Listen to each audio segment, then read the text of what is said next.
어떤 젊은 분이 눈에 병이 생기게 되었는데 그 병은 눈이 점점 보이지 않다가 완전히 실명하는 병이었습니다. 이분의 병은 진행이 되어 가지고 결국 나중에는 앞을 전혀 볼 수 없는 맹인이 되었습니다. 앞을 잘 보던 분이 맹인이 되니까 이분은 살아갈 자신이 없었습니다. 그래서 병원의 안과 의사와 많이 상담하는 가운데 한번 수술을 해보자.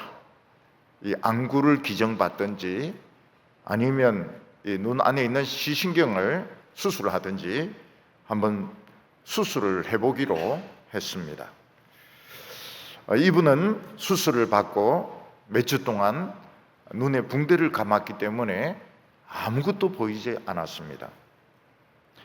때가 되어서 의사가 붕대를 푸는데 이분이 긴장이 되었습니다. 과연 앞이 보일까 안 보일까? 수술은 성공했을까 실패했을까? 굉장히 긴장이 되어서 이 붕대를 끝에 가서 다 풀었습니다. 그때 이 사람은 앞이 보였습니다. 의사가 보이고 창문이 보이고 다시 볼 수 있게 되었습니다. 그 사람은 울었습니다. 울면서 너무 기쁘다 그러면서 기적이라고 이야기했습니다. 미국의 어떤 부인은 아기를 낳았는데 아기가 반응이 없습니다. 엄마가 불러도 고개를 돌리지도 않고 표정에도 변화가 없는 겁니다. 아기는 웃지를 않습니다. 그래서 엄마가 그 아기를 데리고 병원에 갔더니 의사가 이 아기는 귀가 안 들린다는 거예요. 아무 소리도 안 들린다는 겁니다. 그러니까 반응을 할 수가 없는 겁니다. 엄마가 불러도 들리지가 않습니다. 얘는 그냥 표정에 변화가 없어요. 그리고 의사 선생님이 그 아기 엄마하고 의논하면서 뇌에 있는 이 신경하고 연결을 시켜가지고 보청기를 끼우는 한번 수술을 해보자. 그러면 이 아이가 혹시 들을 수 있을지도 모르겠다.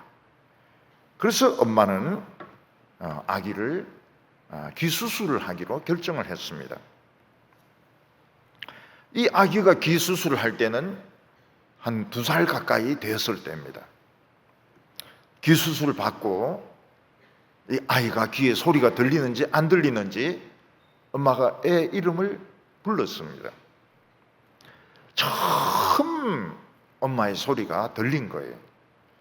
얘는 웃으면서 울었습니다. 애기인데도 엄마 소리가 들리니까 애가 너무 좋았던 것 같아요. 웃으면서 우는 겁니다. 귀가 들리는 소리가 들리니까 엄마 소리가 들리고 다른 소리가 들리니까 애가 너무 좋아가지고 눈물을 흘리는 겁니다.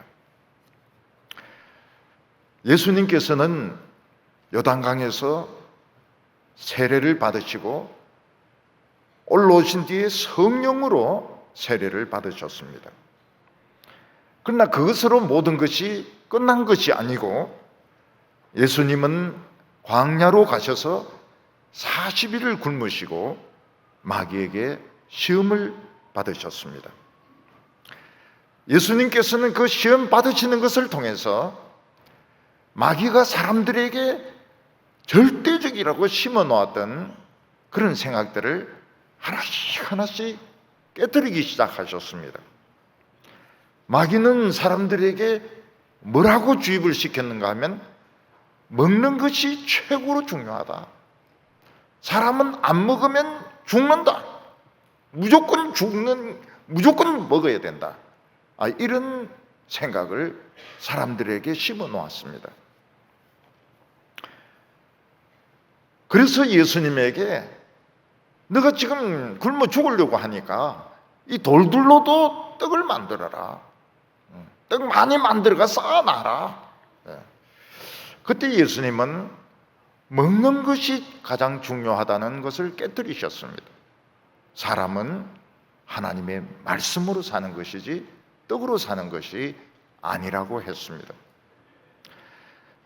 마귀는 예수님을 높은 산에 올라가서 세상 영광을 보여주면서 사람은 누구든지 성공해야 된다. 사람들은 다 유명해져야 된다. 세상에서 성공하려면 이 세상의 주인인 마귀 나에게 절을 하고 복종해야 된다. 그때 예수님께서는 인간에게 제일 중요한 것은 성공이 아니라고 말씀하셨습니다. 인간에게 제일 중요한 것은 하나님께 경배하고 하나님께 예배드리는 것이 성공보다 훨씬 더 중요하다. 그러면서 그 성공에 대한 집념, 성공에 대한 욕심을 깨뜨리셨습니다. 마귀는 예수님을 높은 성전에 데리고 올라가서 뛰어내리라고 했습니다. 이 세상에서 모든 것이 내 뜻대로 안 될 때 우리는 목숨 걸고 하나님께 반항을 해봐야 된다.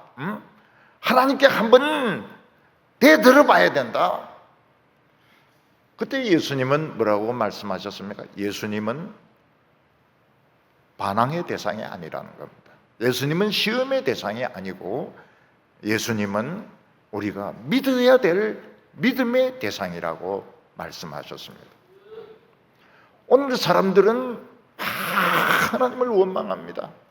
뭐 어떤 사정이 좋지 못하면 막 하나님을 원망합니다. 장애를 가지고 있다든지, 그리고 뭐 뜻대로 안 될 때, 인생이 막 어렵게 될 때 하나님을 원망합니다. 그래도 안 되면 막 자살을 합니다. 근데 예수님께서는 하나님은 시험의 대상이 아니고 믿음의 대상이다. 하나님은 우리가 어떤 형편에 있든지 믿어야 될 뿐이다. 그렇게 말씀하셨을 때 마귀는 그냥 자기가 심어놓은 전제가 다 깨져버렸습니다. 마귀는 더 이상 예수님을 시험하지 못하고 떠났습니다. 예수님은 승리하셔서 당당하게 갈릴리로 돌아오셨습니다. 오늘 첫 번째로 예수님은 메시아가 자기 자신이라고 말씀하신 것입니다.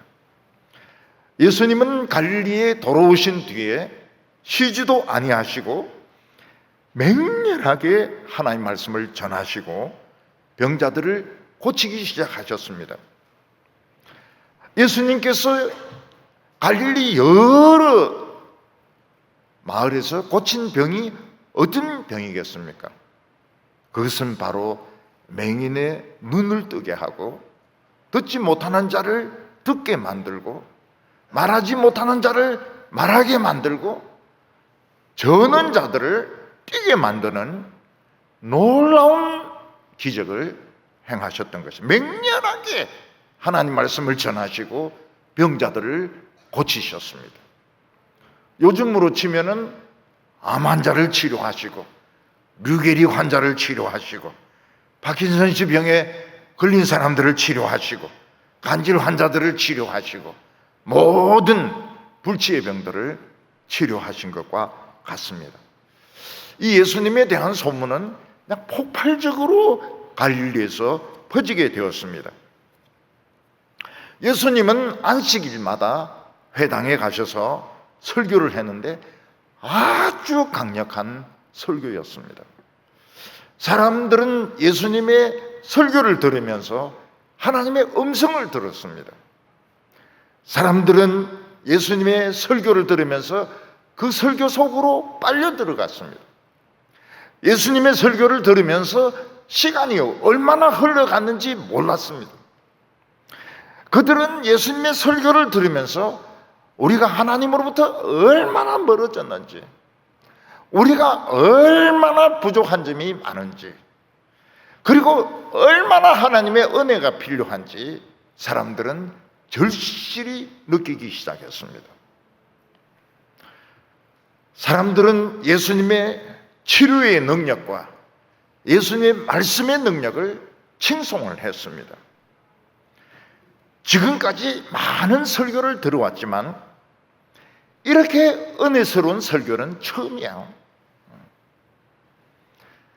이분의 능력은 얼마나 놀라운지 맹인의 눈을 뜨게 하고 걷지 못하는 자를 일어서게 하는 그런 치료의 능력을 가지고 있어. 사람들은 예수님을 바라보면서 오랫동안 기다렸던 선지자를 바라보는 눈이었습니다. 그들은 웃었습니다. 예수님의 설교를 듣고 웃었습니다. 그리고 예수님의 설교를 듣고 울었습니다. 너무 기쁘고 너무 감격스러워서 울고 또 웃었습니다. 이제 예수님께서는 자신이 어렸을 때부터 자랐던 나사렛에 가서 그 나사렛 회당에서 설교하시게 되었습니다. 예수님이 회당에서, 나사렛 회당에서 설교하려고 서니까 그 회당장이 두루마리 성경을 주는데 이사야서의 두루마리 성경을 주었습니다. 옛날에는 성경을 이 필경사들이 일일이 기록을 해야 되기 때문에 이 두루마리, 큰 두루마리 형태로 되어 있고 이게 굉장히 많은 부피를 차지했습니다. 개인은 성경을 가질 수가 없었고 그냥 회당에서만 이 두루마리 성경이 있는데 전부 다 갖춘 회당은 많지 못했을 것입니다. 예수님께서는 이사야의 두루마리를 받았을 때 뒤쪽에 있는 이사야 61장 1절 말씀을 펼쳐서 읽으셨습니다. 17절과 19절 보면 선지자 이사야의 글을 드리거늘 책을 펴서 이렇게 기록된 데를 찾으시니 주의 성령이 내게 임하셨으니 이는 가난한 자에게 복음을 전하시려고 내게 기름을 부으시고 나를 보내사 포로된 자에게 자유를 눈먼 자에게 다시 보게 함을 전파하며 주의 은혜의 해를 전파하게 하려 하심이라. 이 말씀은 이사야 61장 1절 말씀을 예수님이 읽으신 것입니다. 근데 조금 틀린 부분이 있습니다. 가난한 자에게 복음을 전파하시고 그리고 마음이 상한 자를 고치시며 이사야 61장은 마음이 상한 자를 고치시며 이렇게 되어 있습니다. 근데 예수님은 눈먼 자를 보게 하시며 이것은 35장에 있는 부분과 이걸 합친 것입니다. 혼합을 한 것입니다. 이사야 35장 5절을 보면 그때에 맹인의 눈이 밝을 것이며 못 듣는 사람의 귀가 열릴 것이며 그때에 저는 자는 사슴같이 뛸 것이며 말 못하는 자의 혀는 노래하리니 이는 광야에 물이 솟겠고 사막에 시내가 흐를 것임이니라. 이스라엘 백성들이 기억해야 될 것이 무엇입니까? 누군가 와서 맹인의 눈을 뜨게 하면 이 사람은 메시아인 겁니다. 맹인의 눈을 뜨게 하는 것이 표적입니다. 누가 보지 못하는 사람을 고쳤다. 그럼 무조건 메시아입니다. 무조건 하나님의 아들이고 무조건 구원자입니다.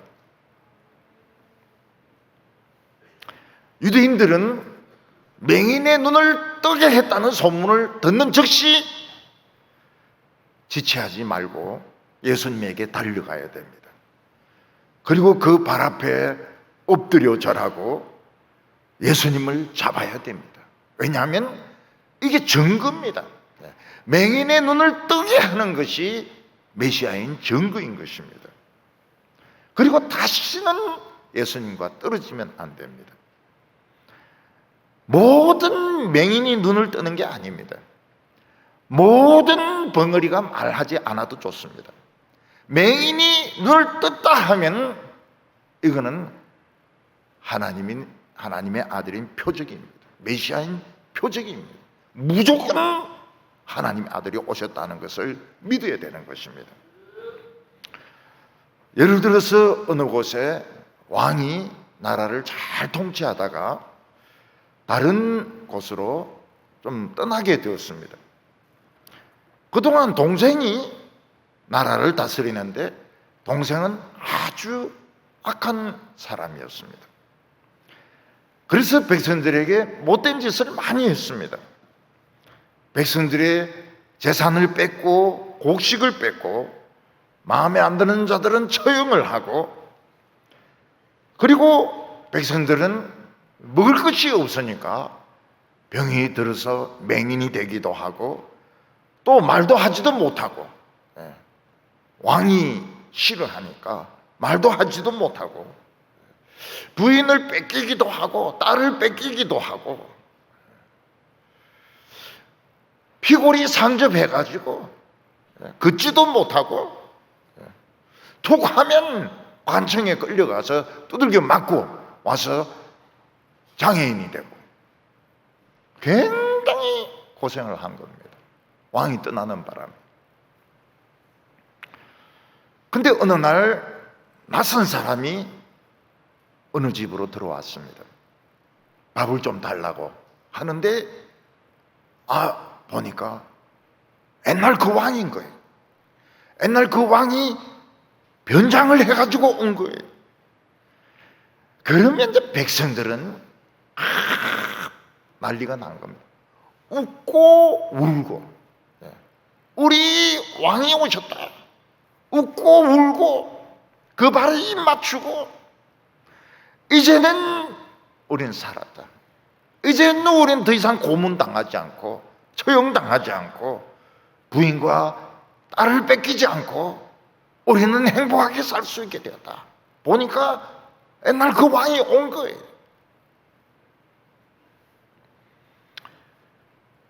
갈릴리 사람들은 맹인들이 눈을 떴을 때 바로 알아야 됩니다. 메시아가 왔구나. 새로운 축복의 시대가 왔구나. 이걸 알아야 됩니다. 근데 그들은 아직 그런 인식을 하지 못하고 있었습니다. 그냥 훌륭한 선지자가 왔구나. 설교를 참 은혜스럽게 하는 선지자가 왔구나. 병을 고치는 이런 능력을 가진 선지자가 왔구나. 이런 정도로 생각한 것 같습니다. 예수님은 나사렛 회당에서 자신의 정체를 밝히는 아주 중요한 성경을 읽으셨습니다.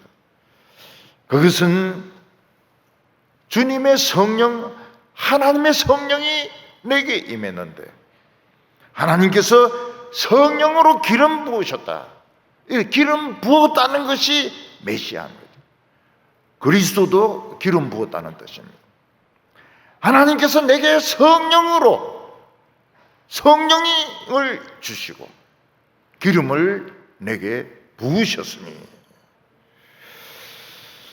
그는 이스라엘의 왕으로 오셔서 포로된 자에게 자유를 주고 눈먼 자를 다시 보게 한다고 말씀했습니다.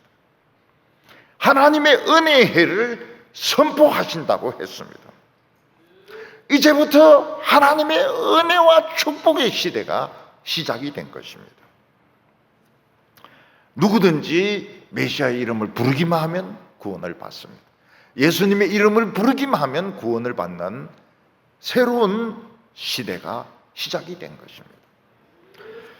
예수님께서 이사야 두루마리를 받으시고 그 61장을 읽으니까 사람들은 예수님이 무슨 설교를 하려고 이 부분을 읽는가 이러면서 전부 예수님을 주목해 보았습니다.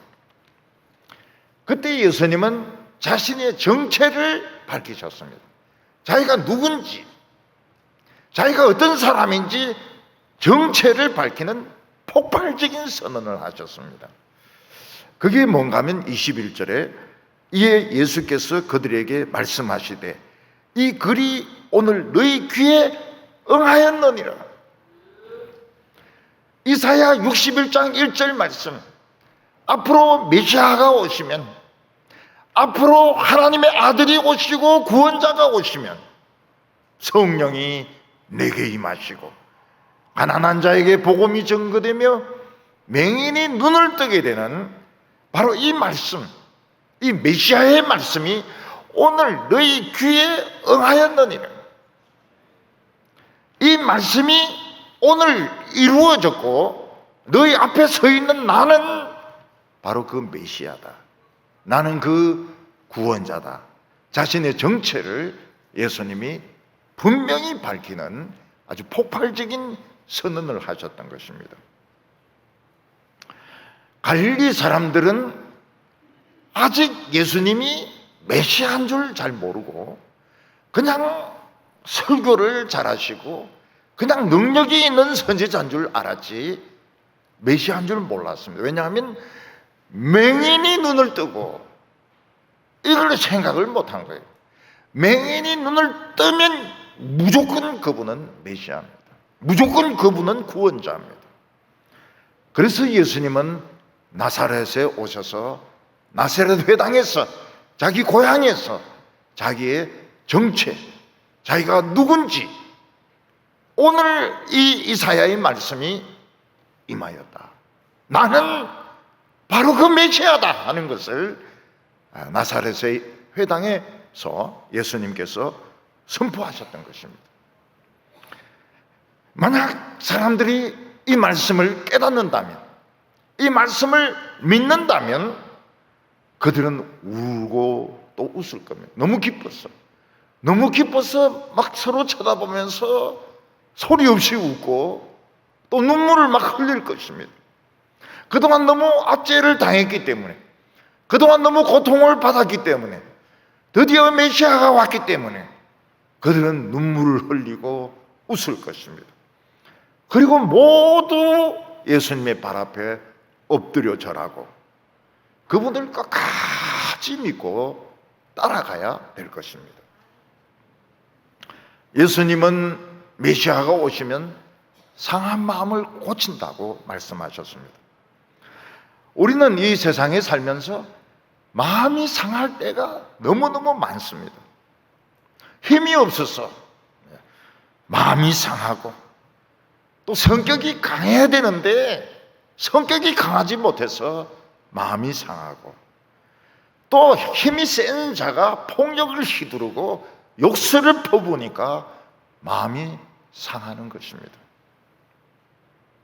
저는 가끔 이 격투기를 봅니다. 전에는 전혀 안 봤는데 보니까 그게 재미가 있어요. 예. 진짜 죽으라고 치고받고 싸우는데 그거 또 재미있더라고요. 예. 근데 그 여성들도 격투기를 해요. 근데 막 가라데를 하는데 태권도를 하는데 얼마나 발차기를 잘하는지 몰라요. 예. 뒤로 돌아서 막 차기도 하고 막 2단으로 차기도 하고 이러는데 야, 저 정도 실력만 되면 걱정할 게 아무것도 없구나. 그런 생각이 들었습니다. 얼마 전에만 해도 어떤 정신이 나간 놈이 사람을 칼로 찔러서 죽기도 하고 다치기도 하고 묻지마 살인도 하고 이러는데 우리도 막 돌려차기 같은 거 하고 2단 차기 하고 이러면은 그런 놈들 이길 수 있지 않겠습니까? 메시아가 오면 제일 좋은 게 뭘까요? 물론 불치의 병을 고치십니다. 근데 이사야는 뭐라고 말했습니까? 이리와 어린 양이 함께 뛰놀고 어린아이가 실수로 독사의 굴에 손가락을 넣어도 물리지 않을 거라고 말을 했습니다. 오늘 사람들은 너무 사나워졌습니다. 전부 그냥 이리로 변한 거예요. 그래서 조금만 생각이 틀리면 막 물어뜯습니다. 물어뜯어요. 그렇게 하려고 임플란트를 하는 것 같아요. 늙어 죽어서까지도 막 물어뜯으려고 이빨을 새로 하는 것 같아요. 이건 틀니 가지고는 이게 안 되거든요. 사람이 얼마나 안에 독이 찼는지 그런 이야기를 들으면 병이 듭니다. 어린 나이가 뭣도 모르고 독사굴에 손가락 넣으면 독사가 물어가지고 퉁퉁 붓게 되고 잘못하면 죽습니다. 근데 메시아가 오시면 그런 걱정을 할 필요가 없습니다. 이리와 어린 양이 함께 뛰놀고 애가 혹시 독사굴에 손가락을 넣어도 독사에게 물리지 않는다고 말씀하셨습니다. 예수님이 오신 것은, 맹인이 눈을 떴다고 하는 것은 구원자가 온 것이고 메시아가 온 것이고 하나님의 아들이 온 것이기 때문에 웃어야 됩니다. 웃어야 되고 울어야 됩니다. 걱정할 게 없어요. 그냥 예수님만 그냥 붙들고 예수님 막 어떻게 하시든지 간에 그냥 따라가면 사는 겁니다. 따라가면 구원을 받는 겁니다. 오늘 두 번째로는 나사렛 사람들의 반응이 나옵니다. 예수님께서 나사렛 회당에서 자신의 정체를 밝혔을 때 나에게 성령이 임하시고 맹인이 눈을 뜬 것은 새로운 시대가 임한 것이고 내가 바로 그 메시아라고 예수님은 선포하셨습니다. 만약 나사렛 사람들이 그 말씀을 믿었다면 막 기뻐 뛰면서 할렐루야 할렐루야 소리를 지르고 예수님 발 앞에 엎드리면서 우리가 당신이 메시아인 것을 믿습니다. 우리는 아무 걱정 없습니다. 그냥 뜻대로 하십시오. 그러면서 막 울고 웃고 그렇게 하는 것이 맞을 것입니다. 근데 나사렛 사람들의 반응은 예수님이 생각해도 이상한 반응이었습니다. 22절에 그들이 다 그를 정언하고 그 입으로 나오는 바 은혜로운 말씀을 놀랍게 여겨 이르되 이 사람이 요셉의 아들이 아니냐. 나사렛 사람들은 예수님이 선포하시는 말씀을 듣고 놀랐다고 말하고 있습니다. 여기서 놀랐다고 하는 것은 좋은 의미에서 놀랐다는 말이 아니고 나쁜 의미에서 놀랐다는 뜻입니다. 이 사람이 미쳤나? 왜 이런 소리를 할까? 완전히 돌았는가 봐. 그러면서 놀랬다는 것입니다. 그들이 다 정언했다고 했습니다. 무엇을 정언했습니까? 예수님의 어린 시절, 예수님이 목수 생활한 것, 예수님의 가정에 대해서 다 알고 있었다는 뜻입니다. 나사렛 사람들은 예수님을 어린 시절부터 너무 잘 알고 있었습니다. 요셉의 아들이 아니냐? 그 아버지가 목수고 자기도 목수가 아니냐? 그런데 목수인 주제에 어떻게 감히 자기에게 성령이 임했고 맹인의 눈을 뜨게 하고 기름 부음을 받은 메시아라고 이야기하는가? 나사렛 사람들은 예수님의 말씀을 믿지 않았습니다. 이 친구가 뭘 잘못 먹어서 오늘 이리 헛소리를 하나? 그래서 놀랬다는 겁니다. 예수님은 나사렛 사람들의 불신을 보고 이렇게 말씀하셨습니다. 23절에 예수께서 그들에게 이르시되 너희가 반드시 의사야 너 자신을 고치라 하는 속담을 인용하여 내게 말하기를 우리가 들은 바 가버나움에서 행한 일을 내 고향 여기서도 행하라 하리라. 우리가 너무 잘 알고 있는 자기 동생, 클 때 엄청나게 애먹였던 동생, 아니면 아들 또는 딸, 클 때부터 애먹였던 아들이나 딸이 의사가 되었어요. 그래서 아버지 암 걸렸다고 해서 누우라 해놓고 수술한다고 칼 가지고 배를 째려고 할 때 아버지가 뭐라고 말합니까? 나는 괜찮다. 네 배나 찔러라. 그러면서 그 동생하고 자식의 실력을 안 믿는 거예요. 절대로 안 믿습니다. 수술 안 받아요. 이놈이 클 때 애나 실컷 먹이고 공부도 지질이 못하더니 칼 들고 그냥 암 수술한다고 하는데 안 믿는 거예요. 그래서 딴 데 가서 수술을 받습니다. 그건 저도 마찬가지입니다. 우리 집 애가 만약 의사가 돼가지고 내 수술을 하겠다고 막 칼 들고 이러면 괜찮다. 딴 사람 수술해라. 그러면서 잘 인정을 안 하죠. 인정을 안 합니다.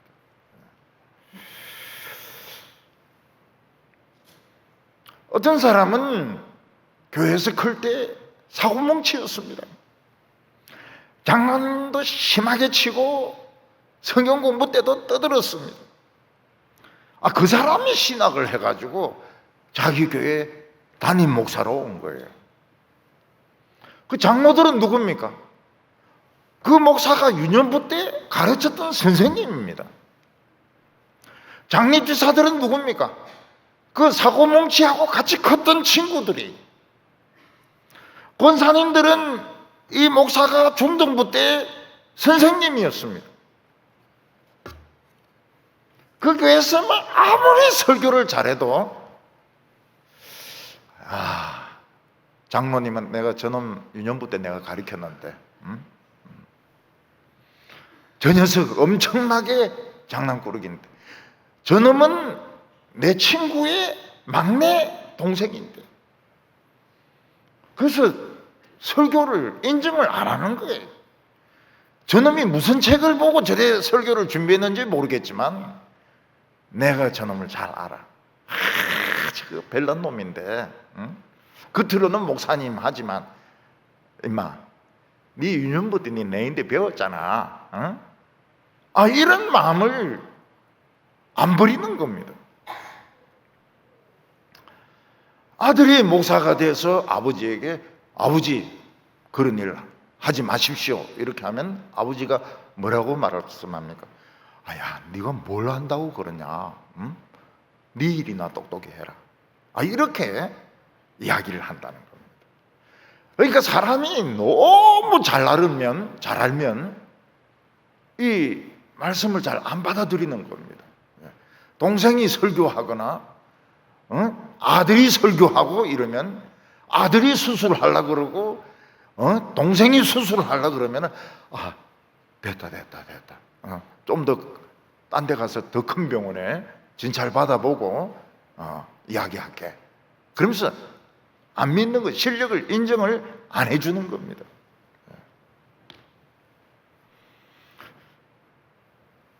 저도 가르쳤던 애들 중에서 목사가 된 애들이 있습니다. 담임 목사가 된 애들도 있어요. 속으로 무슨 생각합니까?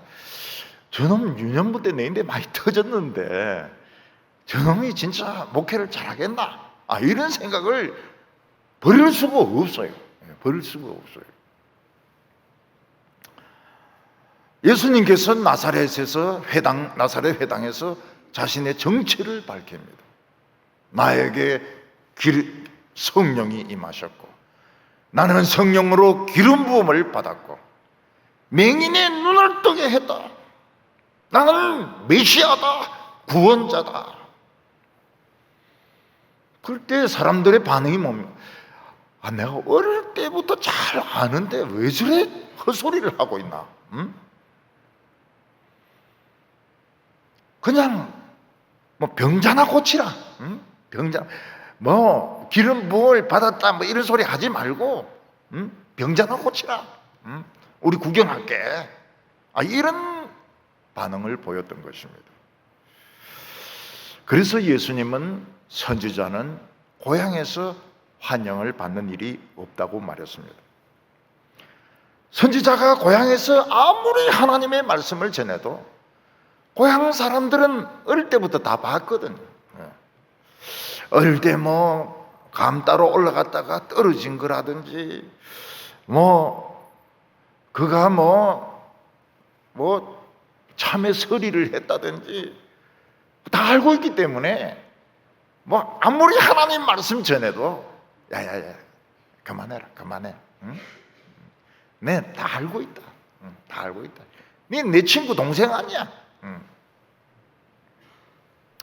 특히 옛날에 고등학교 다니고 대학교 다닐 때 막 술 마시고 담배 피우고 막 연애질하고 이러다가 막 교회에서 막 야단 맞고 교회에서 쫓겨나고 그러던 사람이 목사가 돼 와가지고 막 설교를 막 할 때 교인들은 뭘 봅니까?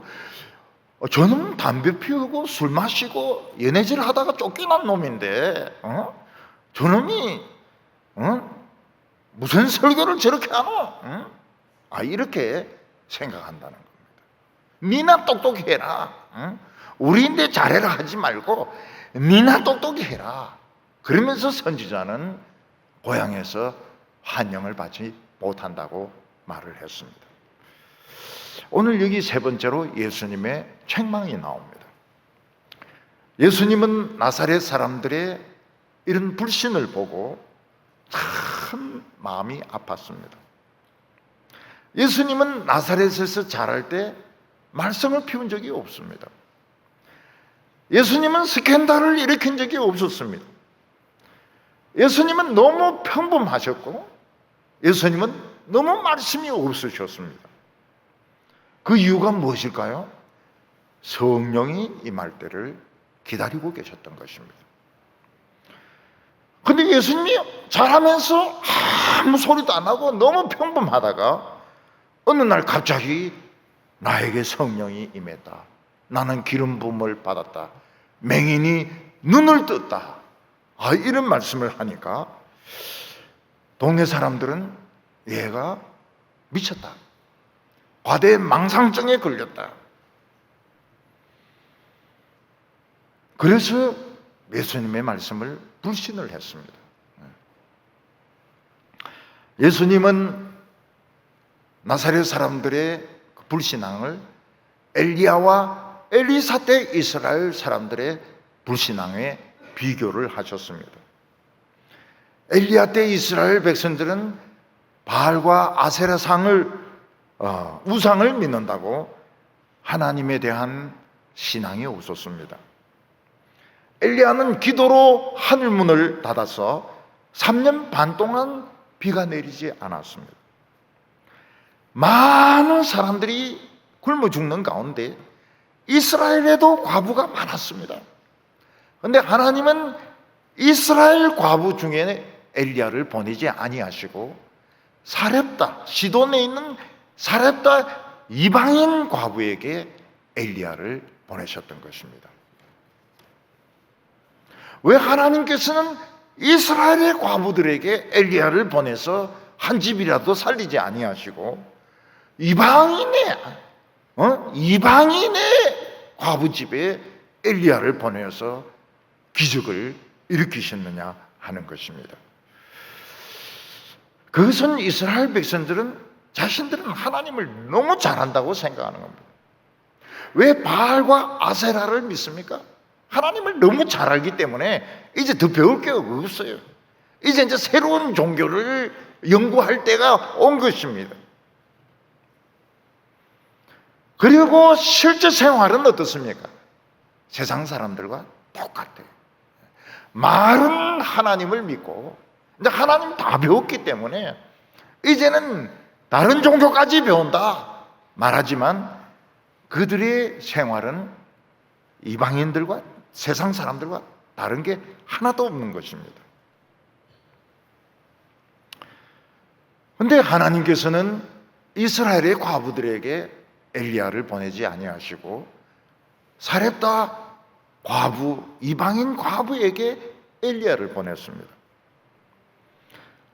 이 이방인 과부가 얼마나 어리숙한가 하면 마지막 남은 떡 한 개 만들 그 가루와 그 기름이 있는데 엘리야가 내달라 이러니까 주는 거예요. 얼마나 어리숙한가 하면 마지막 떡을 엘리야가 달라고 한 데서 주는 거예요. 그리고 엘리야가 하나님이 너희 집에 양식이 끊어지지 않게 할 것이다, 그걸 믿는 거예요. 얼마나 어리숙합니까? 이스라엘에는 수많은 과부가 있었지만 그런 거 안 믿습니다. 무슨 소리 하냐, 이 마지막 떡을 달라고 하는 미친 선지자가 어디 있느냐, 내 손톱만 한번 볼래? 얼굴을 막 핥을 겁니다. 사렙다 과부는 어느 정도로 어리숙합니까? 자식하고 먹을 마지막 떡, 먹고 죽으려고 하는 마지막 떡을 엘리야가 달라고 한 데서 주버리고 굶어 죽을 생각을 하는 겁니다. 그리고 말도 안 되는 하나님의 말씀, 양식이 떨어지지 않는다, 기름이 떨어지지 않는다, 그걸 믿을 정도로 어리숙한 거예요. 그러니까 기적이 일어나는 겁니다. 근데 이스라엘 과부들은 굉장히 똑똑했어요. 굉장히 똑똑했어요. 그 마지막 떡을 달라. 보소. 선지자도 좀 염치가 있어야지. 마지막 떡을 내놔라는 법이 어디 있냐고. 어디서 그렇게 인정머리가 없느냐고. 그래서 막 선지자 얼굴을 핥히고 선지자 욕을 퍼부으면서 미친 선지자라고. 너무 똑똑하니까요. 오늘날도 마찬가지입니다. 좀 안다 배웠다 하는 교인들은 굉장히 똑똑해요. 성경을 너무 잘 알아요. 뭐 제자 훈련도 받고 그 다음에 뭐 성김이 훈련도 받고 이래가지고 뭐 성경은 굉장히 많이 압니다. 근데 그들의 삶은 세상 사람들하고 똑같아요. 애들 공부시키는 거, 과외시키는 거, 비싼 과외시키는 거, 그리고 뭐 투기를 하는 거, 그 다음에 뭐 성진할 때 경쟁하는 거, 자기 마음에 드는 사람은 친구가 되고 안 맞는 사람은 막 미워하는 거, 또 세상 사람들과 틀린 게 하나도 없어요. 교회에서는 뭐 장로고 장립집사고 권사고 뭐 오래 믿었다 하는데 하는 행동은 하나도 틀린 게 없는 겁니다. 그러니까 너무 똑똑한 거예요. 목사보다 더 똑똑하고 목사 꼭대기에 앉아 있습니다. 그래서 이 목사들이 빨리 죽어요. 자꾸 머리에 앉아 있으니까 죽어요. 예수님은 엘리사 때 비유를 들었습니다. 엘리사 때 많은 환자들이 있었습니다.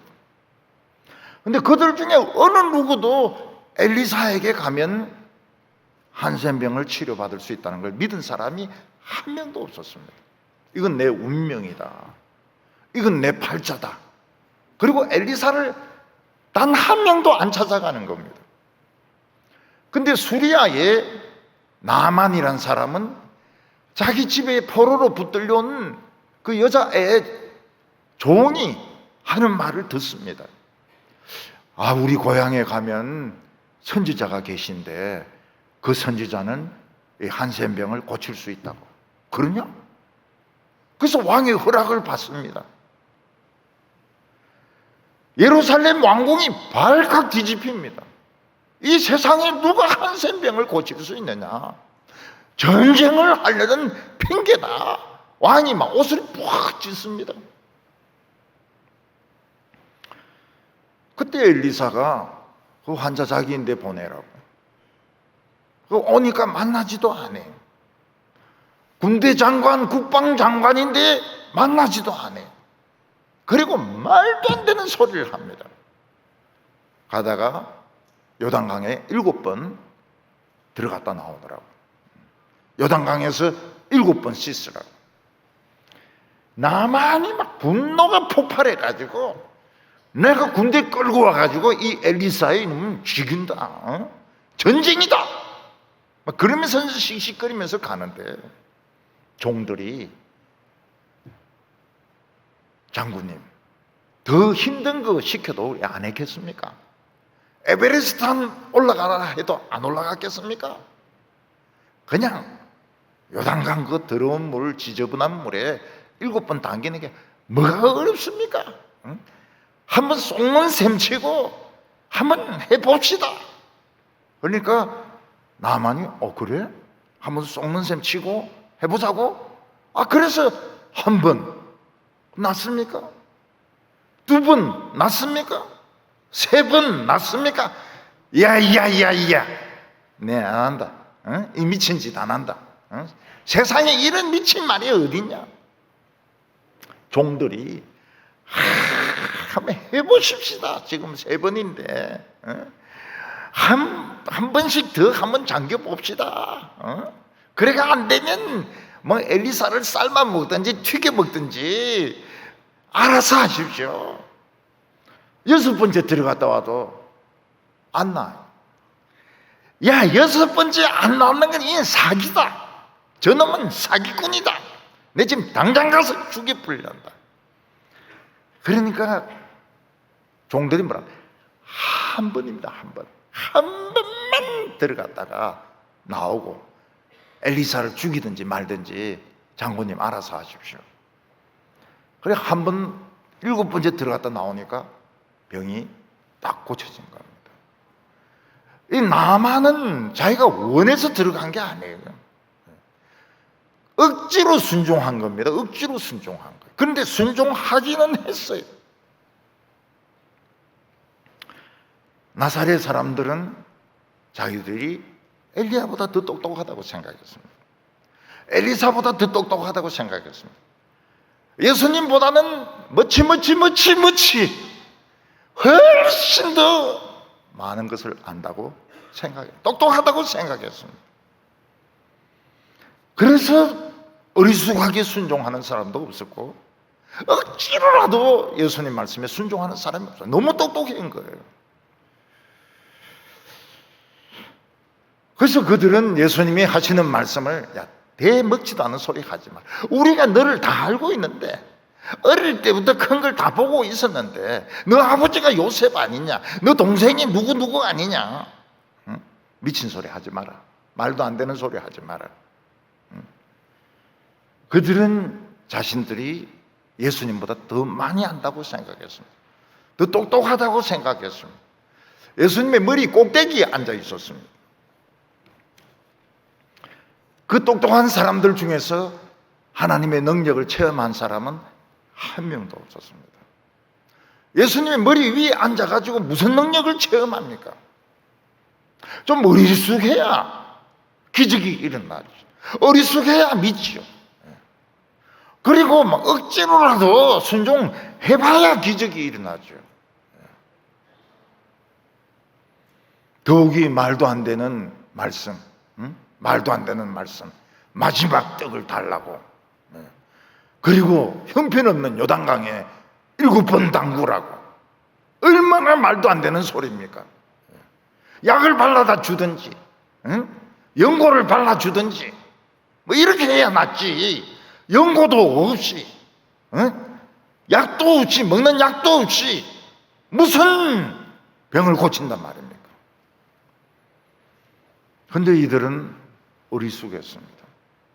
예수님 그 선지자들보다 많이 모른다고 생각했습니다. 그리고 막 억지로라도 순종했습니다. 그러니까 기적이 일어나는 거예요. 그래서 하나님의 기적을 봤는데도 요령이 있습니다. 요령이. 뭐 모태신앙이고 뭐 직분자고 이거 아무 상관없어요. 이거 가지고 응답받고 능력받고 그런 거 전혀 상관없습니다. 2가지입니다. 2가지. 하나는 뭡니까? 하나님의 기적을 체험하는 첫 번째 방법이 뭡니까? 어리숙해야 된다. 어리숙해야 돼. 예. 어리숙해가지고 그냥 말도 안 되는 소리를 믿어야 된다는 거예요. 2번째는 뭡니까? 진짜 순종은 안 해도 억지로라도 한번 순종해 보는 거예요. 그래 하지 마라, 그래 하지 말고 이래 해라. 이랬을 때 자기 생각하고는 정말 달라도 억지로라도 한번 순종해 보는 거예요. 미러클, 기적이 일어나는 거예요. 그래서 이 부흥이 일어나고 기적이 일어나는 것도 방법이 있습니다. 방법이 있어요.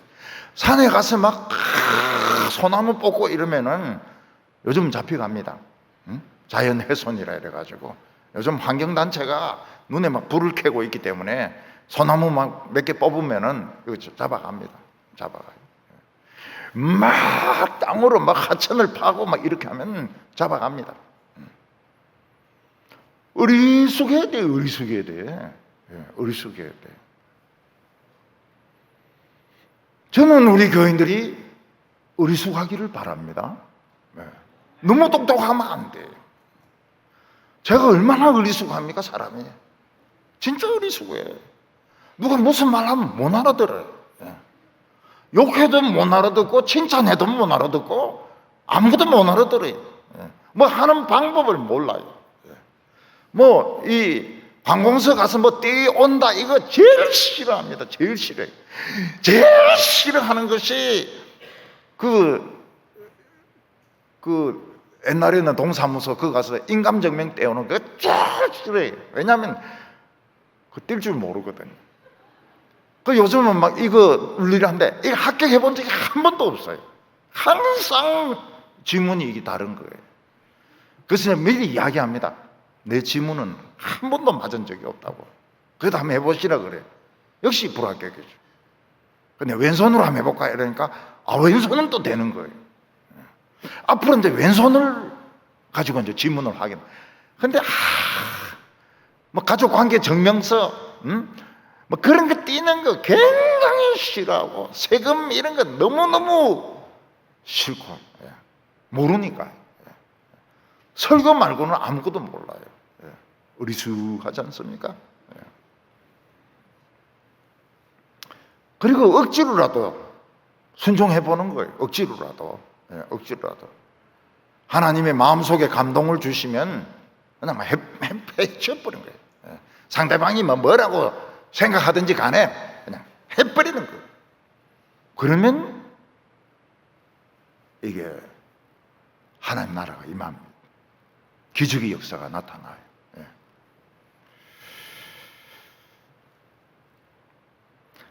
나사렛 사람들은 이 이방인들이 자기들보다 훨씬 믿음이 좋았다. 너희들은 지금 내 꼭대기에 앉아 있는데 그건 믿음이 아니다. 그거는 교만한 것이고 오만한 것이다. 너희들은 실제로 세상 사람과 다를 바가 없다. 그때 나사렛 사람들이 화가 막 머리끝까지 났습니다. 뭐 우리 신앙이 뭐 안 믿는 사람보다 못하다고? 처음 교회 온 사람보다 못하다고? 그래서 예수님을 설교하는 데서 끌어내렸습니다. 그래서 나사렛에서 쫓아내버렸어요. 나사렛에서 다시는 오지 마라. 근데 그 과격한 사람들은 예수님을 질질 끌고 어디로 가느냐 하면 산에 있는 절벽까지 갔습니다. 죽이려고. 그 절벽에서 떨어뜨려서 죽이려고 그까지 끌고 갔습니다.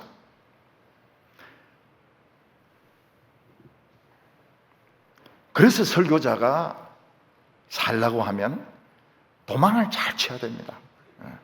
도망을 잘 쳐야 돼요. 이 막 설교 말씀을 했는데도 변하지 않고 막 군지렁거리고 지가 똑똑하다 이럴 때는 빨리 도망쳐 버려야 돼요. 그래서 꾸물거리다가는 절벽에서 떨어져 죽든지 맞아 죽든지 욕 얻어먹어 죽든지. 목사는 도망을 잘 가야 돼. 빨리 도망가야 돼. 빨리.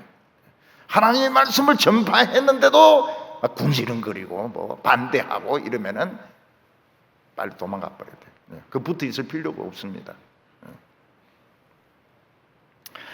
나사렛 사람들이 예수님을 절벽 끝까지 끌고 가서 밀치려고 하는데 이상한 일이 일어났습니다. 그게 뭘까요?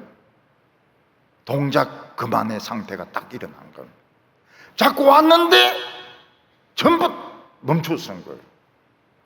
손가락, 발가락, 팔 하나도 움직이지 못하는 거예요. 동작 그만! 갑자기 동작 그만이 일어난 겁니다. 예수님은 그냥 밀면 떨어져 죽는데 그 순간에 그냥 딱 멈춘 거예요. 그래서 예수님은 잡았던 거 그냥 놓고 풀고 유유히 산에서 내려온 겁니다. 근데 그들은 보기만 하고 움직일 수가 없었습니다.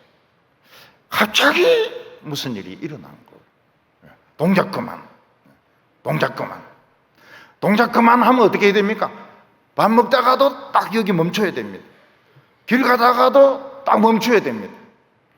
애 때리려고 하다가도 딱 멈춰야 돼요. 이 동작 그만이거든요. 동작 그만 상태가 일어나면서 꼼짝할 수가 없었어요.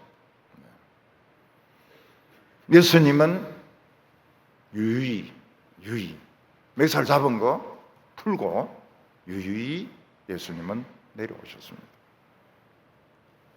예수님은 우리에게 이미 오셨습니다. 그래도 환자들이 많습니다. 그래도 사탄의 시험이 많습니다. 왜 그렇습니까? 성령이 또 오셔야 되는 겁니다. 성령이 내게 임하셨으니 성령이 임해야 되는 겁니다. 성령이 임해야 암이 낫습니다. 우울증이 낫습니다. 불면증이 낫습니다.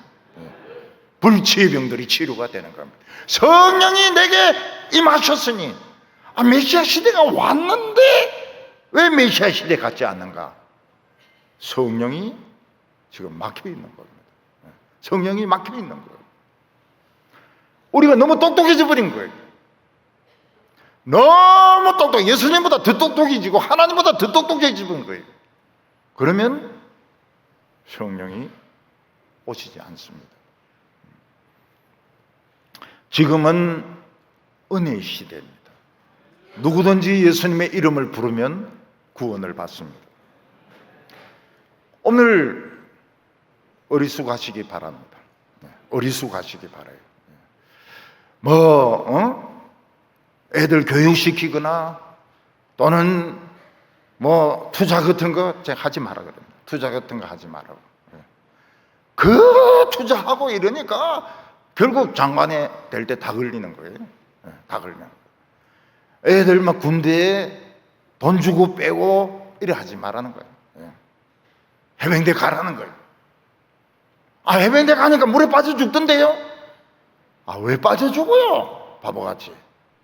기도를 안 하니까. 군대 가서 기도 안 하면 안 된다고요. 뜬다고. 차가 뒹굴어도 살아난다고. 그래서 군대 간 아들이나 군대 간 우리 친구들 계속 기도해줘. 왜냐하면 그 사고들이 있거든요. 군대는 사고들이 있습니다. 트럭이 병들이 모는 건데 그 길에서 구를 수도 있고, 벽이 넘어질 수도 있고, 물에 빠질 수도 있고, 기도를 해주면 안 죽어요. 머리털 하나 안 다칩니다. 군대가 재미가 있어요. 군대 굉장히 재미있습니다. 저는 군대 안 가려고 막 고민하는 청년들 이해가 안 돼요. 너무너무 재미있어요. 제 아내도 물어보면 정말 재미있었다고 그럽니다. 정말 재미있었다고. 우리는 예수님보다 더 똑똑하면 안 됩니다. 목사보다 더 똑똑하다고 생각해서 꼭대기에 앉으면 자고간 능력은 채 못해요. 그걸 끝나는 겁니다. 자기가 똑똑하고 잘났다는 그 기분으로 끝나는 거예요. 하나님은 안 찾아오세요. 그리고 마음이 100% 동의돼야 순종하는 거 아닙니다. 진짜 속에 막 부글부글 해도 순종 한번 해보는 거예요. 순종 한번 해보자. 좋다.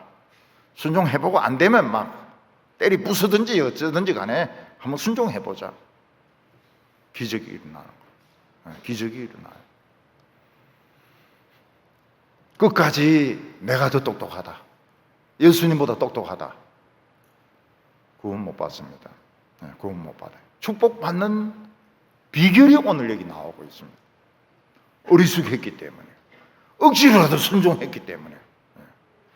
그 남편들 중에서 보면 억지로 순종해서 복 받는 사람 많아요. 교회 가기 싫은데 부인이 갑시다.